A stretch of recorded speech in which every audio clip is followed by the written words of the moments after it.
능구렁이 처녀의 신묘한 보온. 옛날 한마을에 어느 가난한 부부가 살고 있었습니다. 남편 신서방은 손바닥만 한 땅조차도 없어 남의 땅을 빌려 농사를 지었고, 부인 김씨는 삭바느질을 하거나 배를 짜는 등의 길쌈일로 생계를 도왔습니다. 그렇게 부지런히 살아가던 어느 날이었습니다. 신서방은 부인이 짠 배 한 피를 어깨에 둘러매고 장터로 팔러 가는 길이었지요. 산길을 가다 보니 웬 젊은 사내가 구렁이 한 마리를, 그것도 팔뚝만큼이나 굵은 큰 놈을 새끼줄에 매어 들고 가고 있었습니다. 그런데 우연히 그 구렁이의 눈을 보니 눈물이 하염없이 흘러내리고 있는 것이 아니겠습니까? 처음에는 본체만체 하려 했으나 이런 생각이 들었습니다. 그래, 한낱 미물이지만 너도 슬픔과 고통은 있겠지. 그래서인지 구렁이를 외면하고 싶지 않았습니다. 신서방은 그 젊은이에게 물었습니다. 여보시오, 그 구렁이 어떻게 할 거요? 이거요? 이거 장에 팔러 가지요. 그럼 그 값이 얼마나 돼요? 흥정하기 나름이지만서도 한 10량쯤은 하겠지요. 신서방은 깜짝 놀랐습니다. 자신이 기껏 배를 팔아봐야 엽전 성냥밖에 못 받는데 그 구렁이 한 마리가 10량이나 한다니요? 하지만 구렁이의 애처로운 눈물을 보고 있자니 그냥 지나칠 수가 없었습니다. 내가 지금 가진 돈은 없고 이 배 한 필밖에 없는데 혹시 이것을 받고 그 구렁이를 나에게 주면 안 되겠소? 젊은 땅꾼은 속으로 생각했습니다. 어디 보자. 내가 10량을 받을 수 있다고 했지만 그것은 임자를 만났을 때의 일이고, 만약 이 구렁이가 팔리지도 않고 죽어버리면 그때는 돈을 한 푼도 받지 못할 것 아니겠어? 안 그래도 이놈이 시들시들해서 불안하기넌디. 그래, 배 한 필이 어디냐? 사겠다는 사람 만났을 때 얼른 파는 게 장땡이지. 그렇지 않아도 귀찮고 피곤했는데 잘 됐네. 이거 줘버리고 가서 술이나 한 사발 해야겠다. 그렇게 젊은 땅꾼은 마음을 정했습니다. 그래요. 뭐 좋습니다. 이거 받고 그 배 이리 주시오. 그렇게 신서방은 배 한 피를 주고 구렁이를 받아내었습니다. 그리고 젊은 땅꾼이 그곳에서 멀어지자 곧바로 구렁이를 풀어주었습니다. 그런데 그 순간 구렁이가 몸을 일으켜 세우더니 신서방을 향해 4번이나 절을 하는 것이었습니다. 그러고는 숲속으로 이내 사라져 버렸지요. 참으로 신기한 경험이 아닐 수 없었습니다. 구렁이를 생각하며 집으로 돌아오다 보니 부인한테는 뭐라 말해야 할지 슬슬 걱정이 되기 시작했습니다. 아참, 내 처지는 생각도 안 하고 괜한 짓을 했나. 아니야. 아무리 가난하게 살더라도 마음이 시키는 일도 하면서 살아야지. 생각은 복잡했으나 한편으로 왠지 뿌듯했습니다. 작은 생명을 살려주고 나니 마음만큼은 조금 부자가 된 것 같은 생각이 들기도 했으니까요. 신서방이 마당에 들어서자 아니나 다를까 부인이 득달같이 다가와 물었습니다. 아니, 어찌 빈손으로 오시오? 좁쌀도 안 사오고 그렇다고 배도 안 보이고 배를 팔기는 판 것이오? 아니, 그게 아니라 배를 팔러 가다가 어떤 사람이 큰 구렁이를 끌고 가는 걸 봤는데 그 구렁이가 글쎄 눈에서 눈물을 뚝뚝 흘리더라고. 구렁이가 어찌나 불쌍해 보이던지 그냥 지나칠 수가 없었네. 그래서 내가 배 한 필 주고 그것을 사서 숲에 놓아주고 오는 길이요. 뭐가 어째요? 그런데 말이요. 구렁이가 나를 보고 4번이나 절을 하고 숲속으로 돌아가더라고. 미소를 띠며 이렇게 말하는 신서방의 눈은 반짝였습니다. 당장 오늘 저녁부터 제대로 먹을 것 하나 없다는 것을 알고 있으면서도 말이지요. 타박을 하려고 했던 부인은 이내 고개를 끄덕이며 말했습니다. 그렇게 굵은 구렁이라면 보통 뱀은 아닐 것이요. 아유, 이왕 그렇게 된 거 잘하셨소. 우리야 며칠 굶어야겠지만 그래도 산 입에 거미줄 찍었어요? 그 일은 그렇게 마무리되었습니다. 그날 저녁 모두가 잠든 고요한 밤, 신서방의 꿈에는 한 처녀가 나타났습니다. 난생 처음 보는 여인이었지요. 그런데 신기하게도 신서방은 그녀가 누구인지 설명하지 않아도 알 것 같았습니다. 사람의 형상을 하였으나 그 처녀는 바로 구렁이가 변한 것이라는 것을 말이지요. 여인이 신서방에게 다소곳이 인사를 한 뒤 말했습니다. 제가 은인 덕분에 살 수 있었습니다. 이 은혜를 갚지 않을 수 없네요. 묻지도 따지지도 마시고 제가 시키는 대로 하십시오. 그럼 좋은 일이 있으실 겁니다. 우선 패처를 하나 구하세요. 그런데 아쉽게도 은인께서는 그것을 살 돈이 없으시지요. 그러나 다행히도 이웃의 직원이 살고 있으니 고장난 못 쓰는 패철 하나 정도는 구할 수 있으실 겁니다. 그것을 가지고 제가 알려드린 마을을 찾아가시면 앞으로는 큰 부자로 아주 잘 살 수 있으실 겁니다. 아, 그리고 갓과 도포를 갖추어서 곱게 차려입고 가십시오. 그러면서 찾아갈 마을의 위치를 설명하고는 천천히 사라지는 것이었습니다. 그런 구렁이를 신서방이 붙잡으려는 순간 꿈에서 깨었습니다. 날은 어느새 밝았는지 방문 밖이 훤했습니다. 어리둥절한 신서방은 꿈을 계속 곱씹어 보았습니다. 그리고 아침을 먹은 뒤 부인에게 말했습니다. 여보, 당신이 옆집에 가서 패철 하나만 구해오시오. 아니, 그건 갑자기 뭔 소리요? 아이, 사람 참. 내가 나중에 천천히 얘기해 줄 테니 일단 옆집 가서 패철 하나만 얻어오시오. 안 쓰는 거나 고장난 것 하나 정도는 있을 것이니. 아이고, 알았어. 잠깐만 기다려요. 물어보고 올 테니. 정말 부인은 이웃집에 가서 어렵지 않게 고장난 패철을 구해왔습니다. 신서방은 부인에게 자초지종을 설명한 뒤 갓을 쓰고 도포를 입고 패철을 앞에 차고 꿈에서 구렁이에게 들은 마을로 길을 떠났습니다. 걷고 걸어 신서방은 구렁이가 알려준 마을을 겨우 찾아온 듯 했습니다. 그래, 이 마을이란 말이지. 근데 내가 제대로 찾아온 건가? 그곳은 꽤나 큰 마을이었고 그때는 마침 마을에서 가장 부잣집의 대감이 세상을 떠나 초상을 치르고 있었습니다. 신서방이 그 집으로 조심스레 들어가 상황을 살펴보니 각지의 풍수들이 모여 앉아 서로 자신이 가장 유능하다 하며 무슨 좌양이니 무슨 혈맥이니 하며 떠들어대고 있는 것이었습니다. 그런 곳에 풍수일에 대해서는 아무것도 모르는 신서방이 고장난 패철을 차고 나타난 것입니다. 그런데 그때 어느 젊은 여인이 총총총 다가와서는 반가운 듯 인사를 했습니다. 은인, 이제 오셨습니까? 바로 꿈속에서 보았던 그 구렁이가 고운 처녀로 변한 모습이었지요. 저를 따라오십시오.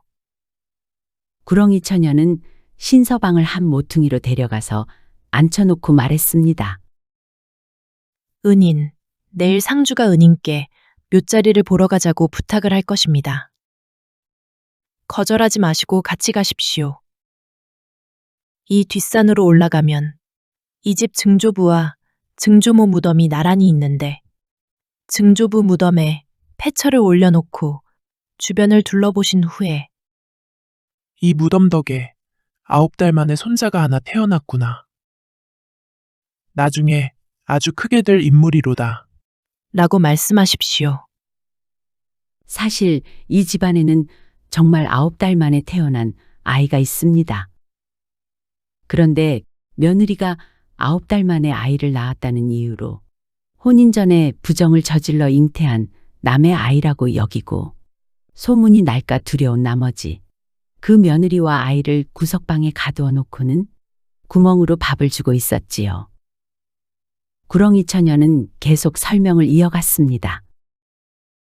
상주에게 그 말을 하고 나서 산 위로 더 올라가 산을 넘어가면 작은 호수가 있습니다.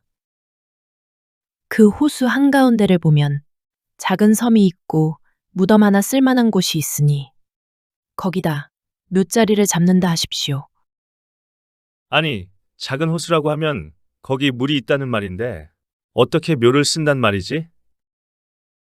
일단 그곳이 좋은 자리고 그곳에 묘를 써야 한다는 것을 상주에게 말한 뒤 은인께서는 제가 또 알려드리는 대로 하시면 됩니다. 아시겠지요? 그래? 알았다.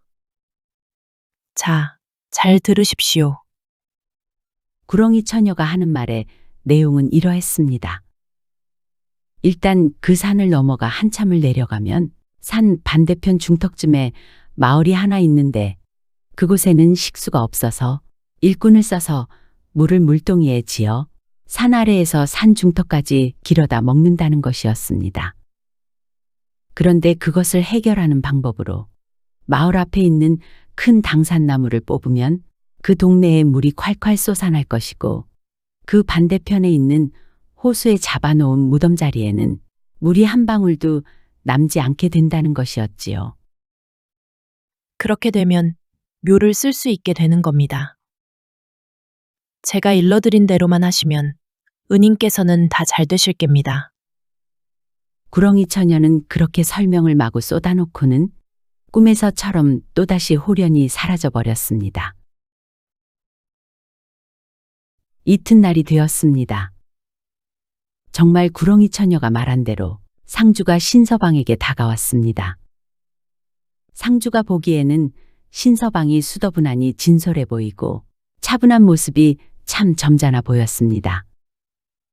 다른 풍수들은 모여서 이런저런 풍수 이야기를 떠들고 있는데 이 사람은 아무 말도 하지 않고 조용히 앉아만 있으니 무슨 깊은 생각이 있나 싶어 더욱 대단해 보였던 것이지요. 지관어른, 제 아버님께서 돌아가신 지 서너 달이 되었는데 아직 좋은 자리를 구하지 못해서 장사를 못 지내고 있습니다. 터를 하나 봐주십시오. 아, 네. 그런데 다른 직원분들도 많으신데 어찌 저에게? 아유, 아닙니다. 제가 보기엔 선생님이 가장 적임자로 보이네요.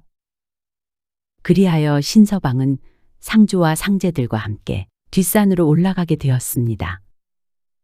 산길을 따라 얼마간 가다가 상주가 신서방에게 물었습니다. 선생님, 저희 증조부와 증조모 묘가 바로 근처에 있는데 말이죠. 어찌 묘를 잘 쓴 건지 한번 봐주실 수 있겠습니까? 신서방은 전날 밤 구렁이 처녀로부터 들은 이야기가 있었기에 그리하겠다 대답했지요. 묘 앞에 도착한 신서방은 그 처녀가 시킨 대로 패처를 놓고 읽는 척하고 묘 주위를 둘러보더니 뭔가 알아냈다는 듯이 말했습니다. 오호라. 상주님, 집안에 9달 만에 얻은 손자가 있지요? 이 묘토의 기운 때문에 그렇게 된 것입니다. 장차 크게 될 아이이니 귀하게 키우십시오. 상주와 상제들이 깜짝 놀랐습니다. 아니, 정말 그렇습니까? 예, 그렇지요. 여기 묘자리를 보니 다 나와 있네요. 상주는 상제 한 명을 서둘러 내려보내 그 며느리를 풀어주게 했습니다. 아무 죄가 없던 며느리와 손자는 신서방 덕분에 가문의 사람으로 인정을 받게 된 것이었지요. 뭔지 모를 자신감이 생긴 신서방이 말했습니다. 그럼 묘자리를 잡으러 저 위로 올라가 보십시다. 산 너머에 가니 정말로 처녀가 말한 대로 작은 호수가 있고 그 가운데에 섬처럼 된 곳이 있었습니다. 상주님, 저곳이 아주 좋은 명당이네요. 아니, 아무리 명당이라지만 물 가운데에다가 어찌 묘를 쓴답니까?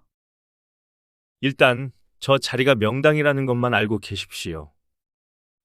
나머지는 제가 다 해결해 드리겠습니다.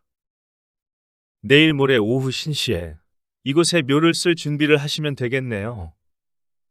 상제는 호수 가운데에 섬에 묘를 쓴다는 신서방의 말을 믿기 어려웠으나 9달 만에 태어난 손자가 있다는 가문의 비밀도 알아맞히었기에 일단은 신서방의 말을 한번 믿어보기로 했습니다. 그리하여 상주와 상제는 집으로 돌아가고 신서방은 산 중턱에 있다는 마을을 찾아 산길을 따라 한참을 내려갔습니다. 구렁이 처녀에게 들은 대로 정말로 그 마을은 모든 집에서 일꾼들이 나서서 물지개로 물을 길어와 사용하고 있었습니다. 신서방은 마을에서 가장 큰 집을 찾아가 문 앞에서 사람을 불렀습니다. 잠시 뒤 하인이 나왔습니다. 어찌 오셨습니까요? 하룻밤만 묵어갈 수 있겠습니까? 예, 여기서 잠시만 기다리십시오. 주인날이께 여쭙고 오겠습니다. 잠시 후 신서방은 주인의 허락을 받고 온 하인의 안내를 받아 사랑방에 들어갈 수 있었습니다. 밥상을 받아 조촐한 저녁을 먹고 있는데 주인이 찾아왔습니다. 우리 같은 시골집에 무슨 대접이겠습니까만 편히 쉬다 가시오. 예, 어르신 감사합니다. 그런데 어찌 된 것이 이 마을은 식수가 이리도 귀하답니까? 원래 옛날에는 저 산 위에 있는 커다란 못에서 마을 앞 계곡으로 물이 사시사철 흘러내렸다고 하는데 언제부턴가 계곡이 말라버렸소. 여기는 식수뿐만 아니라 농사 짓는 물도 귀합니다. 농사를 조금이라도 짓는 집은 물 지러 다닐 일꾼을 따로 둡니다. 그렇군요. 다들 참 고생이 많으시겠어요. 두 사람은 그렇게 이런저런 이야기를 나누었습니다. 그리고 다음날 아침이 되었습니다. 신서방은 집주인에게 찾아가 물었지요. 하룻밤 잘 재워주신 은혜를 갚고 싶어서 그럽니다. 혹시 오늘 중으로 장정 20명쯤 구할 수 있겠습니까? 20명이 아니라 30명이라도 구할 수는 있지요. 그런데 뭔 일이시오? 구해 주십시오. 그러면 제가 이 동네에 물이 콸콸 쏟게 해드리겠습니다. 집주인이 반신반의하며 물었습니다. 아니 그것이 뭔 소리요? 설마 날 때리고 장난치는 거요? 아니, 그럴 리가 있겠습니까?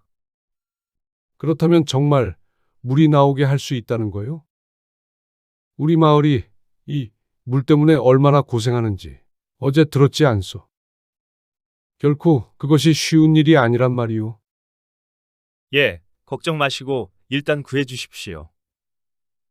집주인이 걱정 반 기대 반으로 장정 20명을 구해주자 신서방은 장정들과 함께 마을 앞 당산나무 아래로 갔습니다. 그런데 장정들에게 나무를 베어야 마을에 물이 나온다고 당산나무를 베라 하니 말을 듣는 이가 아무도 없는 것이었습니다. 한 장정이 겁을 먹고 말했습니다. 당산나무 잘못 빼면 벼락 맞아 죽는다는 말 못 들었습니까? 주변의 다른 장정이 거들었습니다. 옛날부터 신목을 건드리면 벌을 받는다고 하지 않습니까? 실제로 어릴 적에 그런 사람 본 적 있어요. 하지만 신서방은 자신 있게 말했습니다. 걱정 마십시오. 그럼 제가 먼저 한참 배워보고 죽지 않으면 다른 분들이 이어서 베도록 하시지요. 신서방이 나서서 도끼질을 시작했습니다. 역시 아무 일도 일어나지 않았지요. 그러자 장정들도 용기를 얻어 다부지게 달려들어 그 큰 나무를 베어냈습니다. 나무를 베어내고 그 밑동에 팔뚝보다 굵은 새끼줄을 여러 개를 걸어 통째로 땅에서 뽑아내었습니다. 그러자 그 순간 밑동이 뽑혀 나온 자리에서 물이 터져 나오기 시작하는 것이었습니다. 그 물이 다시 계곡을 따라 흐르기 시작하니 골짜기는 온통 물천지가 되었습니다. 그동안 물찌개 일꾼까지 써서 한 해에 몇백 냥씩 들여 물을 길어다 먹어야 했는데 이제 물이 콸콸 흘러 아래로 내려가니 먹는 모래, 농사 짓는 물까지 걱정이 없어졌습니다. 마을 사람들은 고마운 마음에 많은 돈을 모아 신서방에게 주었습니다. 태어나 처음 만져보는 많은 돈이었지요. 다음 날 신서방은 약속한 시간에 장사를 지내러 산에 올라갔습니다. 호수로 가보니 정말 물이 한 방울도 없고 선만 남아 있었습니다. 그래서 거기다 문제없이 묘를 썼지요. 상주는 작은 호수가 있던 한가운데에 묘를 썼다는 것이 신통하기도 하고 잘 모르는 자신이 보기에도 묘자리가 아주 만족스러웠습니다. 상주 집에서도 신서방에게 1000냥을 주었습니다. 그리고 많은 양의 돈을 싣고 갈 나귀도 한 마리 내어주었지요. 하루아침에 큰 부자가 된 것입니다. 상주는 신서방을 며칠 동안 붙들어 놓고 더 머물러 달라고 했습니다. 이렇게 고마운 사람이 어디 있겠냐며 말이지요. 하지만 신서방은 이제 충분히 돈을 모았다 싶었고 호의를 정중히 거절하고 집으로 돌아갔습니다. 나귀를 끌고 집에 도착한 신서방이 나귀의 부담농에서 돈꾸러미 들을 꺼내 놓자 부인이 깜짝 놀라 물었습니다. 아니, 어찌 된 거예요? 이 큰 돈을 대체 어디서 벌어온 거요? 신서방은 그동안의 일을 자세히 얘기해 주었고 구렁이 처녀의 신묘한 보온에 부인은 그저 감탄할 수밖에 없었습니다. 와, 정말 다른 곳에서 들었다면 도저히 믿지 못할 일이네요. 그 후로 신서방 부부는 평생 부족함 없이 잘 살았다고 합니다. 신서방은 늘 사람들에게 말하곤 했지요. 구렁이를 살려주어 이렇게 큰 복을 받았는데 구렁이가 아니라 사람을 살렸다 생각해 보시오. 그 복이 오죽하겠어? 그러니 서로 돕고 사시오. 작은 생명 하나라도 소중히 여기는 마음이 결국 큰 복으로 돌아온다는 것을 신서방의 이야기로 인해 많은 사람들이 깨달을 수 있었다고 합니다.